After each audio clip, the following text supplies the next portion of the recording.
I'm a clinician. I spend most of my time seeing patients. It's something I love doing. When someone has come to see me who's distraught with difficulties they're having with the disease, and I can suggest things that may be small things, but make their life better, I feel great. I was actually diagnosed with epilepsy in high school and had grand mal seizures. It really gave me a personal connection to neurology and a desire to do research in neuroscience. There is no career more exciting, more ethical, more rewarding than a career in academic medicine, and I would say in academic neurology.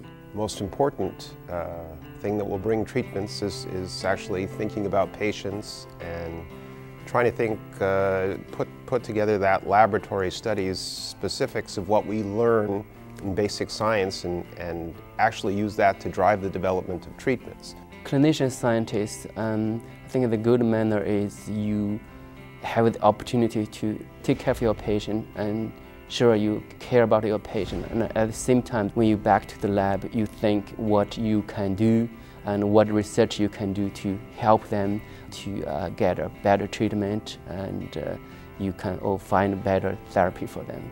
Everyone who's come across a patient who's been very grateful for what the scientist has done, every such scientist will be very happy to carry on with his research and get motivated just by the reply that we receive from our patients. The rewards that accrue from our patients, from our families, and from society are really something that young people don't see when they're just beginning. But those of us with gray hair know that they come to us in great numbers. This is really a magnificent career to embark upon. What motivates me to do this is just the hope that I can make a difference, the hope that the research that I do and the steps that I take to raise excitement for these new treatments. To be involved with patients and treating diseases, it makes me feel like I really have a chance to have a positive impact upon individuals and perhaps in the general scientific knowledge of neurologic diseases in general. I'm not administratively involved in moving things, research out of the lab and into clinical medicine, but it's critically important. And one of the best ways that we're now doing it, that we should expand, is funding for young investigators who are in the area of clinical research, who are tying the two together. And many of them have a strong interest in basic research that in fact is transitional, moving the results into clinical care.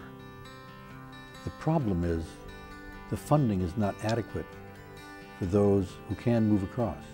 Research funding is absolutely critical. I'm a clinician.